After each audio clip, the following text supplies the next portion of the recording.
Saya ingin ke Mas Toto. Mas Toto, merampingkan perusahaan itu kan memang secara teori akan bisa membuat, akan bisa membuat lebih efisien. Ada Gio mengatakan big giant cannot dance, dan kalau si gendut ini sudah dirampingkan artinya bisa lebih gesit. Angka 1000-an menjadi 250 yang Anda amati, itu memang sudah ideal, sudah akan efektif atau seperti apa, Mas? Ya, selama ini kalau kita bicara mengenai angka 1000 misalnya ya, itu kan bicara berarti pada level konteks BUMN, anak BUMN, cucu BUMN. Cicit BUMN ada juga ya, sampai cicit ya. Ada cicit. Oke, jadi kalau kita bicara konteks BUMN saja, mungkin kita hanya sekitar 100 perusahaan lah begitu ya. Jadi kalau sekarang Presiden bilang dari sekitar 1000-an akan dibuat menjadi hanya sekitar 300, tentu konteksnya adalah dalam upaya untuk bagaimana supaya daya saing dari BUMN itu bisa diperkuat ya. Jadi seperti tadi disampaikan, misalnya ada beberapa konteks yang sudah dijalankan, misalnya lewat proses merger, ya, lewat proses penggabungan dalam bentuk beberapa holding atau subholding dan lain-lain. Idealnya secara teori sebetulnya kalau kita konsolidasikan, mestinya kan apalagi perusahaan-perusahaan BUMN sejenis ya, itu kan mestinya nanti dalam jangka pendek itu dia punya cost structure langsung dia bisa turun. Karena sumber-sumber efisiensi pasti bisa didapatkan. Misalnya dari pengadaan procurement barang-barang ya.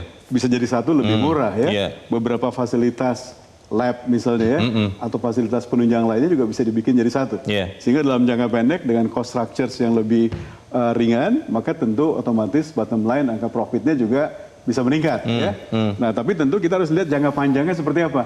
Kira-kira proses value creation dari pengelompokan, konsolidasi ini benar nggak bisa meng-create value? Itu sebenarnya kata kuncinya. Karena beberapa contoh di beberapa kasus sebelumnya dijadikan satu, tapi setelah jadi satu, value-nya sebenarnya malah jadi menurun ya. Malah turun. Yang terjadi malah value destroying istilahnya ya. Kenapa begitu? Karena menurut saya proses awal dalam konteks melakukan proses due diligence di tahap awal, kemudian melakukan proses pembentukan PMO ya, sampai kemudian dia betul nggak bisa mempersiapkan post merger integration dengan benar. Jadi kata kuncinya kalau post merger integrationnya tidak dijalankan dengan cukup kuat, maka potensi bahwa kemudian penggabungan atau konsolidasi ini tidak menghasilkan value, memang bisa terjadi ya. Karena tidak ada kesepakatan di antara legacy BUMN-BUMN yang dikonsolidasikan untuk bersama-sama masuk kepada tujuan yang baru. Sehingga menurut saya dan antara ke depan penting melihat bagaimana proses kaitannya dengan soal post merger integration itu menjadi salah satu poin penting supaya konsolidasi ini betul-betul bisa menciptakan nilai yang lebih baik ke depan. Saya ingin ke Mas Fitra, ini yang terkait dengan yang dikatakan Mas Toto, kan kita tahu bahwa BUMN karya itu kebanyakan kesulitan keuangan di masa yang lalu. Dan ini kan akan digabung ya. Saya tidak tahu rencana persisnya seperti apa. Apakah misalnya Hutama Karya, Bang Andre sebagai yang waktu itu dia ditugaskan untuk membangun tol Trans Sumatera, misalnya dikecualikan atau bagaimana? Nah pertanyaannya, kalau bangun tol kampung kita ya? Itu dia. Orang sehat sama orang sehat bergabung biasanya akan tambah sehat. Tapi kalau orang sakit dengan orang sakit tidak diobati, bisa jadi tambah sakit. Jadi yang sehat jadi sakit. Itu. Bisa ikut sakit juga. Bagaimana Mas Fitra?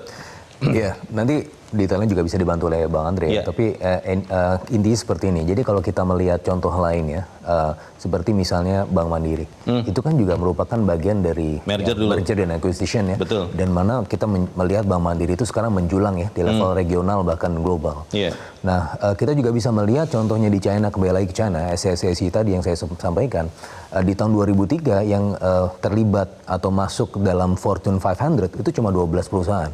Tapi ketika mereka melakukan restrukturisasi, artinya dikecilkan, efek skala ekonomisnya diperbesar, ya, yang sebelumnya ada 196 perusahaan, itu menjadi kurang lebih 50-an ya, dalam beberapa tahun. Dan itu mereka berhasil untuk mengangkat ya tidak hanya 12 tapi 44 perusahaan masuk ke Fortune 500. Itu Cina ya? Ya, berarti kan ada value creation tadi yang seperti disampaikan oleh Pak Toto ya. Jadi memang intinya saya sepakat bahwa roadmap-nya ke depan adalah kita melihat yang baik-baik, salah satunya contohnya adalah Bank Mandiri tadi yang pastinya akan menjadi roadmap dan antara juga. Jadi kalau misalnya memang tidak bisa diselamatkan ya tadi seperti Bang Andri sampaikan ya bisa dijual, bisa di merger atau bisa di kalau misalnya kita melihat pengalaman yang lalu itu dijual atau dilikuidasi ditutup gitu ya.